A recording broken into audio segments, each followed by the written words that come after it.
clase para luego ponerla en YouTube. Espero todos estén muy bien, que hayan tenido una buena semana y que todos en sus casas estén sanos como debe ser. Bueno, hoy vamos a iniciar la clase con un pequeño repaso de lo que habíamos visto. Esta parte es bien importante, es algo sobre lo que hemos visto la clase pasada. ¿Listo? Bien. Entonces, les recuerdo, por favor, silencien sus micrófonos y en cualquier momento, si alguien tiene alguna pregunta, alguna duda, lo habilita, me interrumpe y resolvemos en el mismo instante. El micrófono, por favor.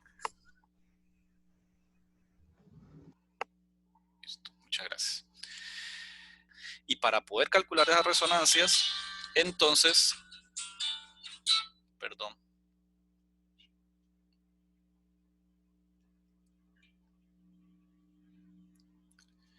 Entonces, cuando tenemos esos 17 centímetros, vamos a hacer los cálculos. A ver, un momentico, yo pongo el tablerito. Bien.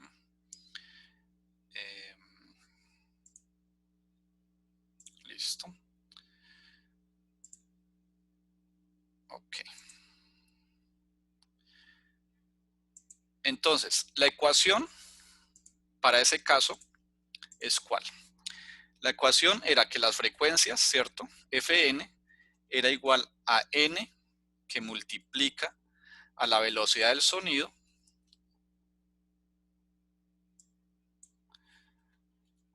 dividido sobre 4 que multiplica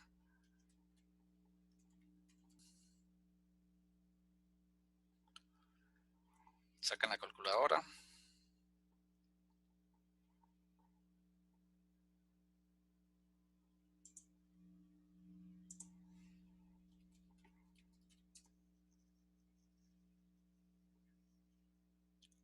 ¿Listo?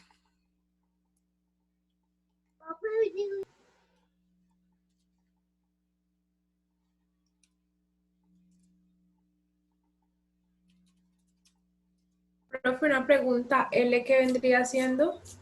La longitud del tracto vocal o la longitud. Okay.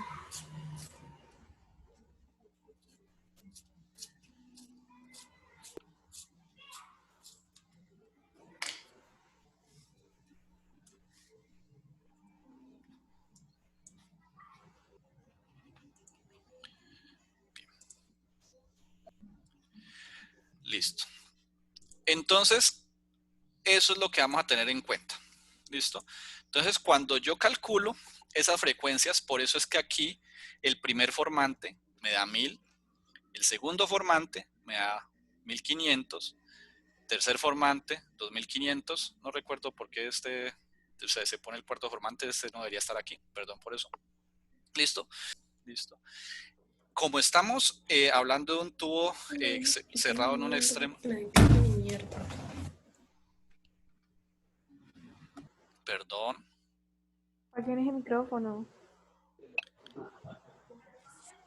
Profe, usted iba en N. Estábamos en la ecuación. Bueno, pero cuidado con ese vocabulario. Estamos en la ecuación, sí. Listo, volvamos a la ecuación. Listo, listo, listo. Entonces, esos elementos, o sea, esas frecuencias de resonancia de tubos que están en general abiertos en ambos extremos o abiertos en ambos en un extremo y cerrado en otro extremo, cerrado en ambos extremos, entonces esas frecuencias de resonancia, a partir de ahora, les vamos a empezar a llamar formantes. ¿Listo? Perdón, este F4 no debería ir ahí. ¿Listo? ¿Listo? Entonces esos son elementos que hay que empezar a tener en cuenta. Depende mucho del, digamos, de la edad, del género, incluso también de la raza. Vamos a considerar un tubo no uniforme. Entonces, cuando hablamos del tracto vocal, vamos a tener que, en general, el área no es uniforme a lo largo del tracto vocal. Van a haber áreas más estrechas, van a haber áreas más amplias, ¿cierto? Así como está mostrando en esta figura. ¿Listo? Entonces, vamos a empezar con algo que es la articulación de los sonidos vocales, ¿cierto? ¿Hay alguna pregunta hasta ahí? Muy bien. Listo. Como la longitud se divide entre 2, entonces, ¿qué va a suceder con las frecuencias? Entonces, miren, hay que tener algo muy en cuenta. La frecuencia es inversamente proporcional a la longitud. ¿Listo? Vamos a ver acá la ecuación. ¿Listo? Mire, la frecuencia para este tipo de tubos, por ejemplo, F1, F2, F3 y F5, la longitud va en la parte de abajo. Es decir, si la longitud se divide entre 2, entonces la frecuencia se va a multiplicar por 2, ¿cierto? Entonces, ¿qué es lo que va a ocurrir en este caso? En este caso, para cada uno de estos tubos, las frecuencias se van a duplicar. Entonces, esa frecuencia que teníamos en 500, ahora va a aparecer en 1000, el primer armónico. El tercer armónico, que antes era 1500, ahora va a ser 3000. Y el quinto armónico, que antes era 2500, ahora va a aparecer en 5000. ¿Listo? Entonces, eso es lo que va a ocurrir. Las frecuencias, ¿cierto?, de resonancia de esta configuración, en todos los casos se va a doblar. Pero resulta, pues, que eso es una aproximación. El tracto vocal realmente no se divide en dos partes exactamente iguales. Hay efectos que no hemos considerado. Entonces, los formantes típicamente cuando se presenta esta configuración vienen en pares. Un formante que es ligeramente mayor a 1000 y otro formante que es un poquito menor que 1000.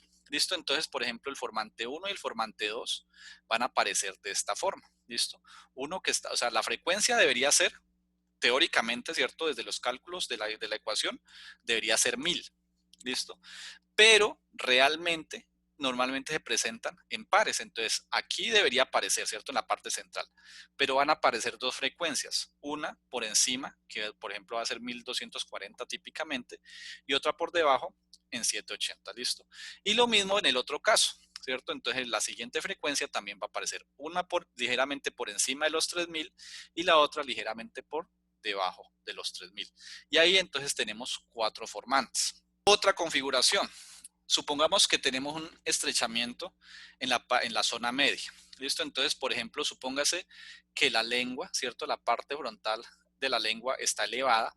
Entonces genera aquí un estrechamiento, lo cual me genera como si se presentaran dos tubos, ¿cierto?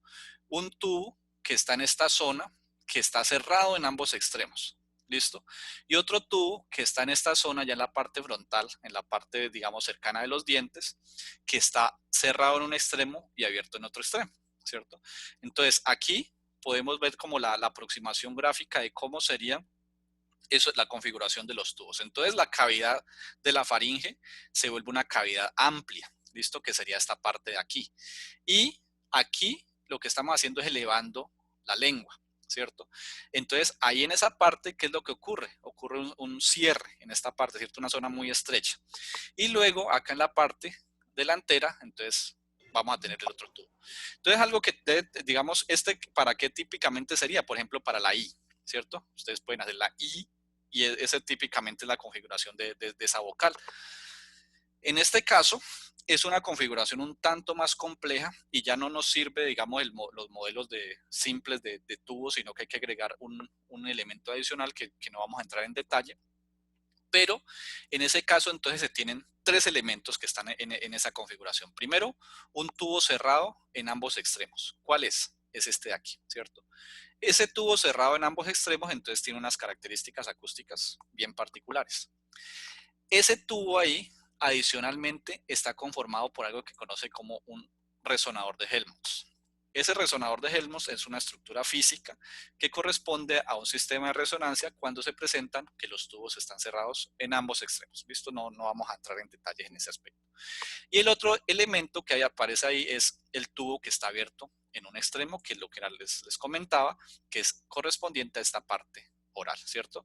Que es entre la elevación de la lengua y la parte de los labios. ¿Listo? Entonces, ¿cuáles van a ser las frecuencias de resonancia? No vamos a hacer los cálculos aquí, ¿cierto? Pero entonces va a haber una muy baja una frecuencia, el F1, el formante 1 va a ser muy bajo debido al resonador de Helmholtz. Ese resonador es un resonador que resuena a unas frecuencias muy bajas, ¿listo? F2 va a ser un tubo cerrado en ambos extremos y esa frecuencia va a ser una frecuencia muy alta. Y F3 es debida a el tubo que está cerrado en un extremo y abierto en otro, es decir, a la parte delantera. Esta parte delantera, entonces, ¿qué ha sucedido? La longitud es muy pequeña. Y si la longitud es muy pequeña, ¿qué pasa con la frecuencia? La frecuencia se eleva. ¿Listo? Entonces, eso es lo que va a ocurrir. F2 y F3 van a ser frecuencias de resonancia elevadas y F1 va a ser una frecuencia muy baja. ¿Listo? Esto sería más o menos la configuración donde van a aparecer los formantes. Aquí tenemos F1, que es una frecuencia muy baja, ¿cierto? Y luego aparecen los otros formantes, las otras frecuencias de resonancia, ¿cierto? Ya por encima de 1000, 2000 o incluso 3000 Hz, ¿listo? Entonces, esta es otra configuración típica. Y aquí tenemos, por ejemplo, otras configuraciones y donde aparecerían las frecuencias de resonancia. Empezamos por la primera, que fue el primer caso que vimos, ¿cierto? Que es un tubo uniforme solamente, no hay más que un solo tubo. Luego, la segunda que vimos, perdón, la que acabamos de ver, ¿cierto? Que es con un estrechamiento en la parte de la lengua. Luego, el segundo que vimos, que corresponde a un estrechamiento en la parte de la faringe y en la parte oral, bastante amplio. Pero pues entonces yo puedo jugar con esas configuraciones de diferentes formas y eso me va a generar también diferentes frecuencias de resonancia. Esto corresponde, esta gráfica que tenemos aquí corresponde básicamente a las 6 consonantes del inglés, ¿cierto? Aquí, por supuesto, están contenidas las consonantes del español, pero entonces recuerden que en inglés tenemos más sonidos vocálicos, por eso precisamente lo presento de esta forma, por lo que es digamos, un idioma que que es más amplio en el rango de sonidos vocálicos. El español es un poco más limitado en ese aspecto. Entonces, en ese caso, en el caso de del tubo, o sea, del tracto vocal, ahí ¿no se verían los formantes 3 y 4, o simplemente el 1 y el 2? Eh, ¿De cuál me está hablando específicamente? Pues, o sea, yo miro los ejemplos, ¿no? Y pues aparecen el 1 y el 2, pero pues no se ven los otros dos formantes, que sería el 3 y el 4. No, aquí tenemos la configuración, en este lado de aquí, tenemos la Ajá. configuración del tracto vocal. ¿Listo? Y en esta parte de acá tenemos los formantes que aparecerían en esa configuración. ¿Estamos? En esta parte de aquí, lo que le estoy indicando es cuántos tubos habrían. Tubo 1 y tubo 2. ¿Listo? Entonces, cuando tenemos esta configuración, esto sería, digamos, muy cerrado en la parte oral y muy amplio en la parte de la laringe, ¿cierto? Entonces, en ese caso tenemos igual los 4 formantes, pero mire que cambian de ubicación. ¿Sí ven? Mire que las frecuencias ya son diferentes. En este caso de acá, muy cerrado, o sea, hay también 2 tubos, mire, el tubo 1 y el tubo 2. Pero aquí tenemos muy cerrado en la laringe y muy abierto en la parte oral. ¿Listo? Cuando eso ocurre, entonces también podemos tener diferentes formantes, pero mire que ellos se ubican en otras zonas, ¿cierto? Y así sucesivamente, dependiendo de cómo configuremos el tracto vocal, aquí estamos siempre asumiendo que son solamente 2 tubos, ¿listo? 2 tubos, simplemente. El 1 y el 2 no indican formantes, el 1 y el 2 aquí indican tubos, ¿listo? Y los formantes están acá en esta Vale. gráfica, ¿listo? Listo. Vale. ¿Hay alguna duda hasta ahí? ¿Hay algo que no haya quedado claro? Este es el punto de preguntas. Entonces, digamos, eso es bien importante porque dependiendo de la configuración del tracto vocal, entonces nosotros vamos a empezar a clasificar digamos, los sonidos vocálicos que nosotros producimos. Y esa clasificación la vamos a hacer usando varios criterios. Por ejemplo, criterio número 1. ¿Cuáles son las zonas de estrechamiento? O dónde se presenta la constricción, ¿cierto? Dependiendo si la constricción se presenta en la lengua, en los labios o la boca, entonces se tienen sonidos clasificados como anteriores, medios y posteriores, ¿cierto? Entonces, la boca aquí me refiero a la parte oral, ¿cierto? La cavidad interna. Entonces, por ejemplo, si vamos a hablar de la vocal I, ¿dónde se presenta la constricción? Se presenta adelante, ¿cierto? Entonces se está presentando en la parte anterior, ¿cierto? O la O, ¿dónde se está presentando la constricción? Se está presentando atrás, en el paladar, o, ¿cierto? Y la parte de la parte oral es bastante amplia, ¿listo? Entonces, así podemos clasificar, por ejemplo, por la zona de estrechamiento. Por la abertura de la boca, es decir, cuando estamos hablando de la acción de los labios o del maxilar inferior, entonces aquí en particular se presentan importantes diferenciaciones tanto acústicas como fonéticas, ¿listo? Entonces, por ejemplo, vamos a hablar de las vocales abiertas, A, ¿cierto? O las vocales medias, E, o cerradas, I, U, ¿cierto? Entonces ahí, dependiendo de la apertura de la boca, entonces también tenemos otra clasificación. O el grado de estrechamiento. O sea, una es la zona de estrechamiento, otra es qué tan estrecho está esa zona, ¿cierto? Entonces, es decir, si el área donde está la máxima constricción, esa área tiene también mucha influencia en la clasificación de los sonidos. Entonces, por ejemplo, vamos a tener sonidos vocálicos estrechos o sonidos vocálicos amplios, ¿listo? O la longitud del tracto vocal. ¿Esto a qué corresponde? Por ejemplo, nosotros podemos modificar la longitud del tracto vocal estirando un poquito los labios, ¿cierto? Por ejemplo, eso es lo que hacemos cuando vamos a pronunciar la U. ¿Qué es lo que hacemos? Estiramos los labios y eso hace que el tracto vocal se alargue un poquitico, así sean medio centímetro, eso va a cambiar las frecuencias de resonancia. O subiendo o bajando la posición de la laringe, yo me estiro un poquito, ¿cierto? O me encojo un poquito y eso va a facilitar, ¿cierto? Que se modifiquen las frecuencias de resonancia de esos tubos que están conformando el tracto vocal. Entonces vamos a tener vocales labializadas, por ejemplo, la O y la U, o deslabializadas que corresponde a la A. En la pronunciación de la A, los labios no tienen absolutamente ninguna influencia. ¿Listo? Entonces, vamos a, por ejemplo, cuando hablamos de formantes, ¿cierto? Hay unos valores bien específicos para el español, por ejemplo, A, E, I, O, U, ¿cierto? En ejemplos como paz, sed, pila, solo o luna, donde tenemos esas vocales, entonces los formantes 1 y formante 2, típicamente, ¿cierto? Tienen estos valores. Pero entonces, antes de eso, antes de entrar a esa parte, yo sí quisiera mostrarles el uso. Digamos, aquí es donde entra en uso la parte de análisis de Fourier, ¿cierto? Entonces yo tengo un sonido vocálico. ¿Yo cómo hago para calcular los formantes? Porque resulta que yo no me voy a poner, o sea, esta parte de aquí que yo les acabo de explicar corresponde a la física interna del tracto vocal, ¿cierto? ¿Qué es lo que está ocurriendo ahí y cómo es que se están produciendo los sonidos? Pero ustedes en su parte profesional, ¿cierto? No van a estar midiendo en qué configuración está el tracto vocal y empezar a medir longitudes para poder empezar a aplicar estas ecuaciones en ningún momento, ¿cierto? Lo que yo acabo de explicar corresponde enteramente al entendimiento físico, ¿cierto? De por qué es que se presentan esos formantes y cómo la configuración del tracto vocal empieza a afectar esas frecuencias de resonancia. ¿Listo? Pero resulta que nosotros, ya en el ejercicio profesional, no tenemos que estar midiendo esas longitudes de tubo. Nosotros, ¿qué es lo único que tenemos? Un micrófono, ¿cierto? Y un computador. ¿Qué es lo que tenemos con el micrófono? Un sonido, ¿cierto? ¿Qué nos toca hacer? Esa onda sonora, analizarla para poder darnos cuenta cuáles son los formantes, ¿cierto? O qué configuración exacta es la que tiene el tracto vocal. Entonces, para eso usamos diferentes tipos de software.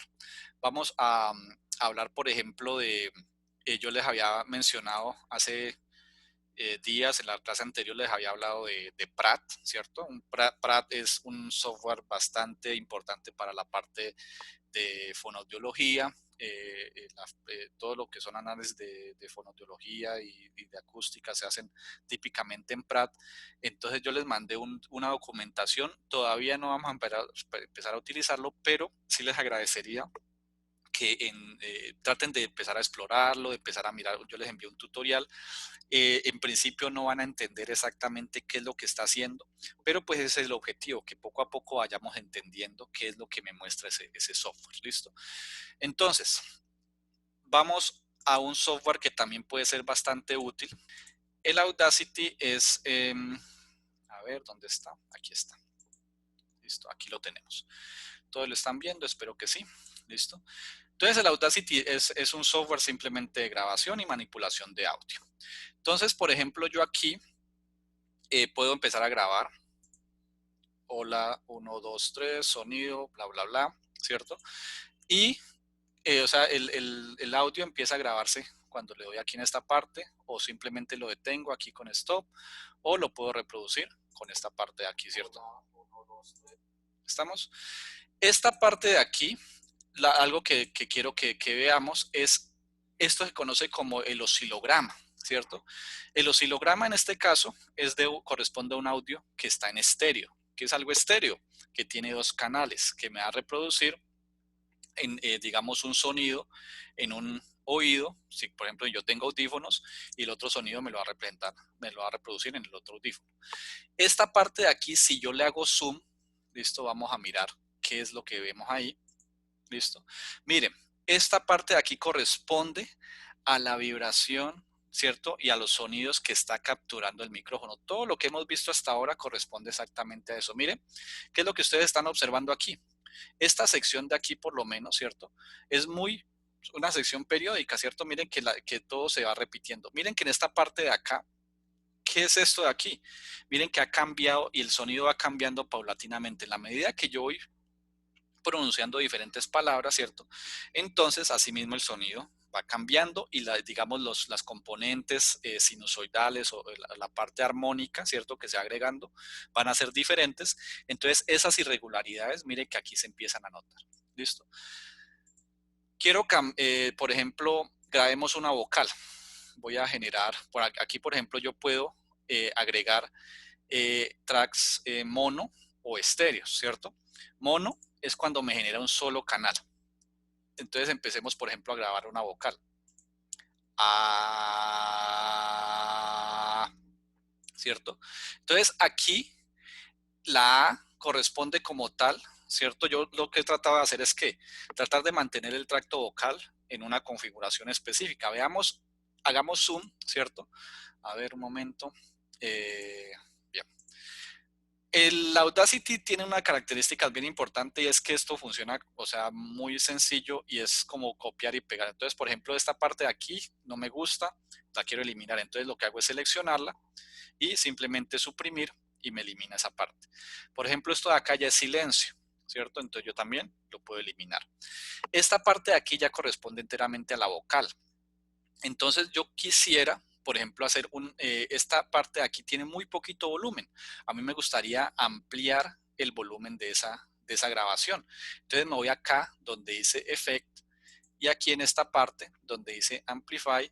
Entonces, por ejemplo, ¿cierto? Lo puedo amplificar. Y la amplificación se va a dar en decibeles. ¿Listo? Entonces, por ejemplo, yo quiero aumentarlo 10 decibeles solamente. ¿Qué es aumentar 10 decibeles? Pues es simplemente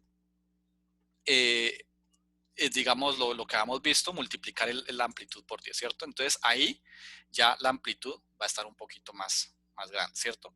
Entonces yo puedo, por ejemplo, seleccionar una zona y hacer zoom, a ver cómo se ve esa parte de ahí. ¿Listo? Y aquí ustedes pueden ver que esto corresponde enteramente. A ver, vamos a ver esta parte de acá, un poco más amplia, ¿cierto? Miren lo que ustedes están viendo, ¿cierto? Esto es lo que se conoce como el oscilograma de una vocal A. Listo. Entonces, aquí es donde viene la parte importante del análisis de Fourier. Esta parte de aquí, ¿cierto? Yo la puedo analizar y vamos a graficar algo que conoce como el espectrograma. ¿Listo? Perdón, el espectro. Ese espectro se hace de la siguiente forma. Entonces, le damos acá en analizar, analyze, y le decimos plot espectro. Entonces, hagámoslo con la O.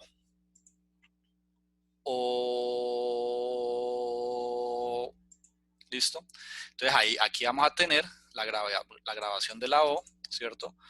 Hacemos zoom para que mirar un poquito, miren, es muy diferente a lo que acabamos de observar para la A, ¿cierto?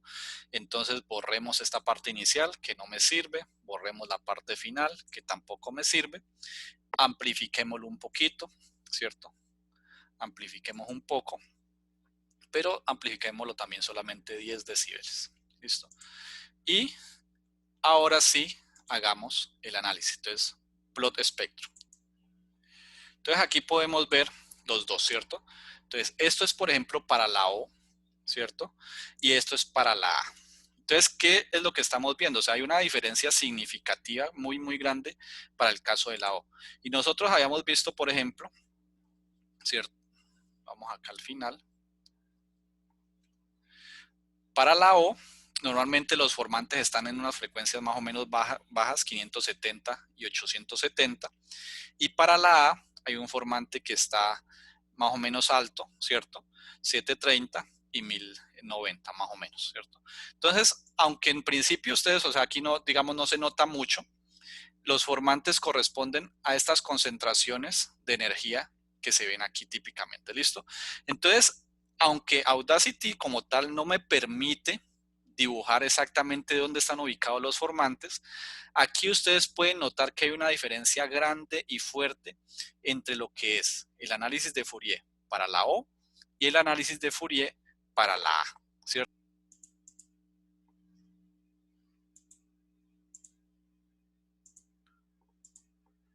Listo, entonces vamos a continuar con lo que estamos haciendo. Entonces, característica importante a tener en cuenta es que cada vocal, o sea, cuando estamos hablando de los sonidos vocálicos, cada vocal se caracteriza por frecuencias de resonancia bien específicas y esas frecuencias de resonancia las vamos a llamar formantes. En este caso, digamos, como hemos visto en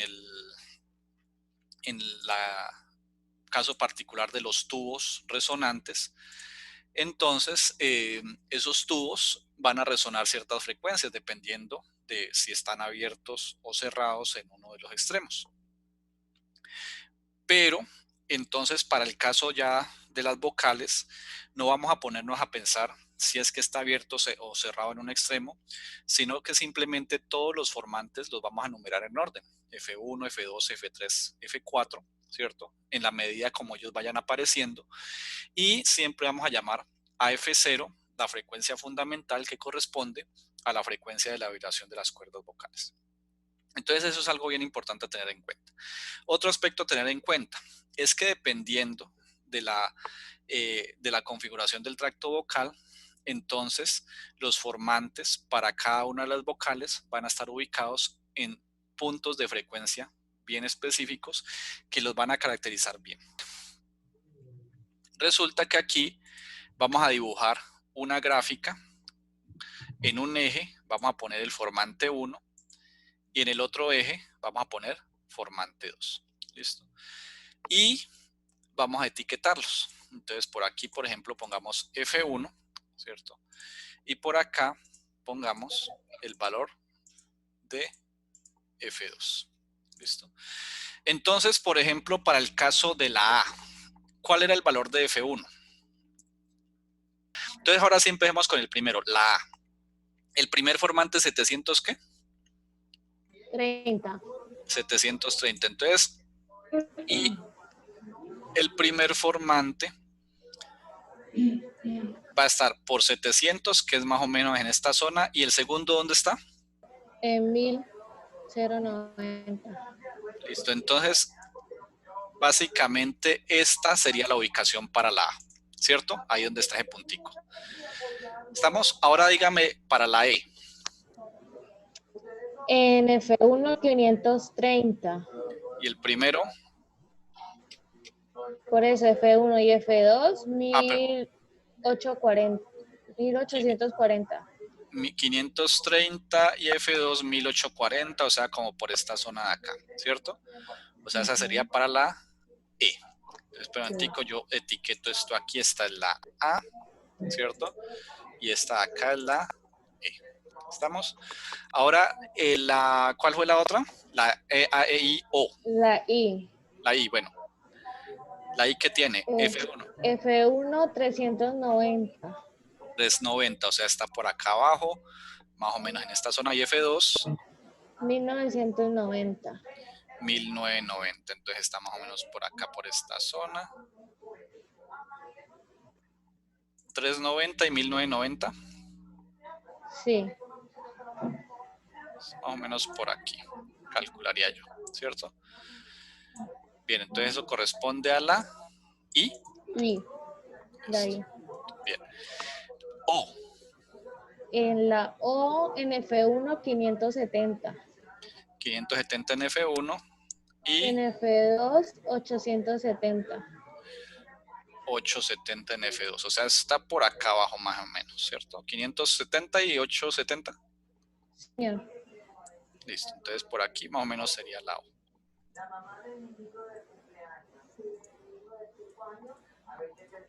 Listo. Y la U. En F1, 300 y en F2, 840. Listo. 300. 300 es más o menos por acá y 840 por acá. Listo. Más o menos eso, o sea, aproximando, así que quedarían ubicadas, ¿cierto? O sea, no estoy haciendo algo muy exacto, pero yo creo que la idea está clara, ¿cierto?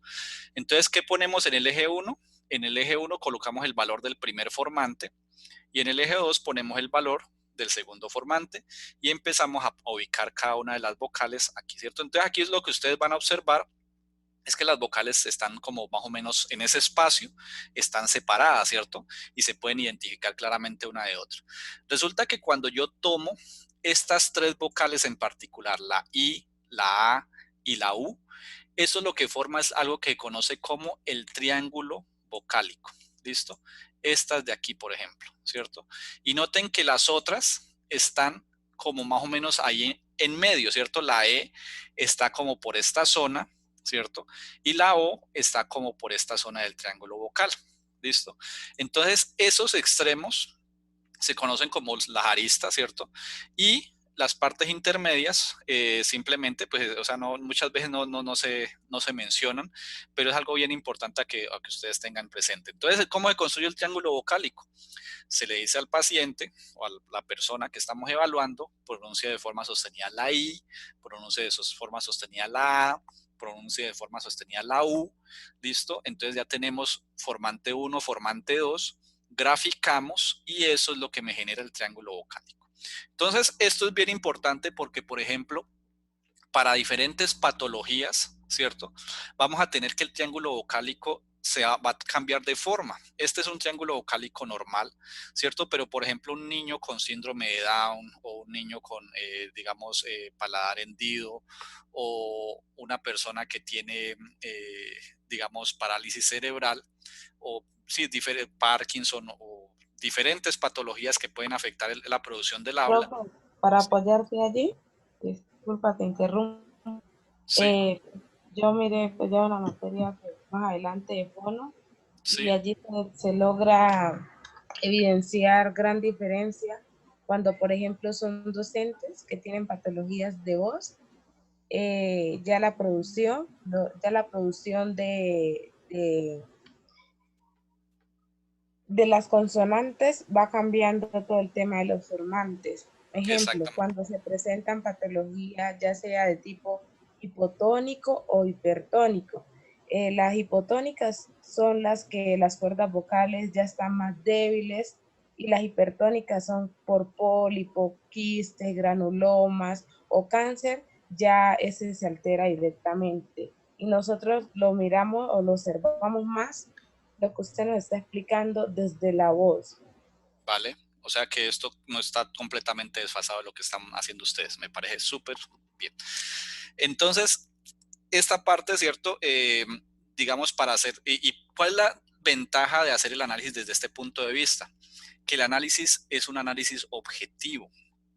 Resulta que aquí en este caso no depende de la experiencia que usted tiene como en su ejercicio profesional, de qué tan bien entrenado tenga el oído, sino de un computador y un micrófono que le permita a usted y que usted tenga un software adecuado para calcular los formantes. Y de esa forma, entonces usted va a poder empezar a determinar, ¿cierto? Por ejemplo, algo que es bien interesante, que una medida que se utiliza mucho, por ejemplo, es el área de este triángulo. ¿Qué área está encerrando este triángulo, cierto? Y cuando empezamos a notar, por ejemplo, triángulos de personas que no tienen ninguna patología y empezamos a notar, digamos, a graficar triángulos de personas que sí tienen patologías, empezamos a notar grandes diferencias. ¿Listo? Entonces esa parte, por ejemplo, para la parte de diagnóstico es bien interesante. ¿Listo? Entonces, eso, digamos, corresponde a lo que nosotros conocemos como el triángulo vocálico, ¿cierto? Y asimismo, entonces nosotros podemos clasificar, o sea, aquí, dependiendo de la ubicación en el triángulo vocálico, también podemos clasificar las vocales, así como hace un momento yo les había hablado que habían vocales posteriores, medias o anteriores, ¿cierto? Por la zona de estrechamiento o por la apertura de la cavidad vocal. Entonces miren que ellas se van ubicando, ¿cierto? También de forma bien específica en el espacio de F1 y F2.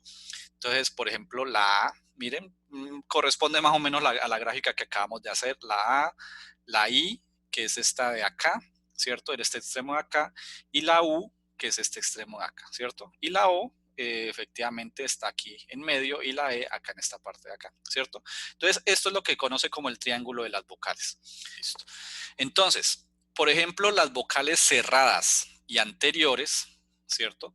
Que serían la E y la I, ¿listo? Entonces tienden a tener el F1 bien bajo, ¿cierto? Más o menos alrededor de 400, 500 Hz y F2 más o menos cerca de los 2500 Hz. Perdón, medias y abiertas, ¿cierto? Que correspondería, por ejemplo, a la A, ¿listo? Entonces, F1 es más o menos alto, es de las que tienen el F1 más alto, pero el F2 es más o menos intermedio, ¿listo? Y así, lo mismo para las otras. Lo que ustedes están viendo aquí, esta cantidad de cuadritos y, digamos, simbolitos que estamos viendo en esta parte, es para varias personas.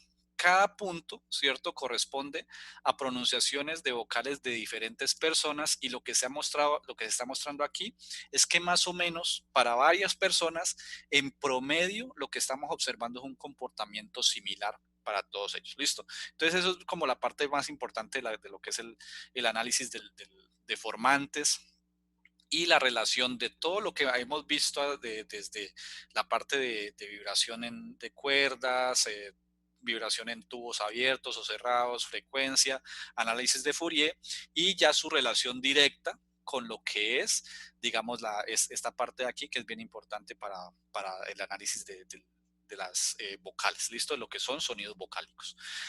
Listo, bien. Aquí estoy compartiendo todo el escritorio. Listo. Entonces, cuando ustedes abren, o pues cuando ustedes instalan Pratt, esto es lo primero que ven. ¿Listo? Entonces, Pratt como tal tiene muchas, o sea, es un software que tiene muchísimas opciones y en principio yo debo reconocer que no es un software que es muy amigable, pero hay aspectos bien interesantes que vale la pena, digamos, tener en cuenta y aprender porque van a ser muy útiles para ustedes. Entonces, por ejemplo, aquí hay herramientas para grabación, ¿cierto? Grabar una estéreo o mono. Estéreo es cuando se genera con dos canales o mono con un solo canal. O yo puedo generar, por ejemplo, tonos puros o complejos, ¿cierto? Yo puedo, por ejemplo, abrir un archivo.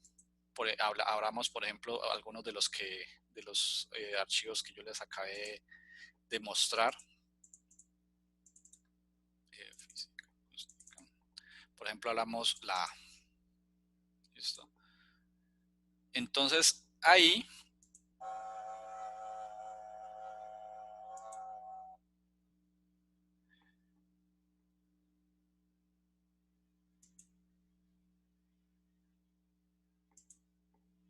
yo puedo dibujar la onda, ¿cierto? Y ahí me aparece la onda como tal.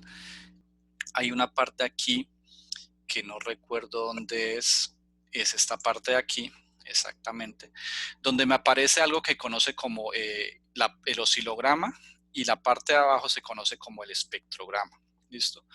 Esta bandita azul que ustedes ven aquí corresponde a la frecuencia fundamental. Yo les había dicho que estaba más o menos, a partir de lo que yo había visto en Audacity, que no era muy claro, que era más o menos 111 Hz, no estaba tan lejos, pero realmente 107 Hz, aquí les aparece, ¿cierto? Y aquí lo que ustedes pueden ver es una cantidad de información, ¿cierto? Por ejemplo, yo puedo acá decirle que me muestre los formantes, ¿cierto? Acá, en esta parte le digo que me muestre los formantes. Entonces ahí ustedes pueden ver que Pratt le realiza una gráfica de los formantes, ¿cierto? Entonces aquí ustedes pueden ver que el formante 1, el formante 1 está en 707 Hz, el 2 está en 1234, el 3 en 2300 y así sucesivamente. ¿Listo? Entonces aquí podemos ver los formantes. Entonces veamos a ver yo qué tan lejos estoy del promedio. Para el caso de la A, el primer formante, ¿cierto? Que es básicamente lo que nosotros miramos siempre, primer y segundo formante. Entonces el primer formante está en 700, ¿cierto? Está más o menos por esta zona de aquí, ¿cierto? Bien abajo. Y el segundo formante está en 1300, perdón, 1200, 1300 más o menos, ¿cierto?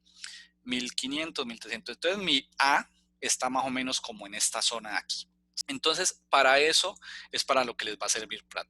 Resulta que en este caso, lo que ustedes están observando aquí es, digamos, él calcula los formantes por secciones de audio.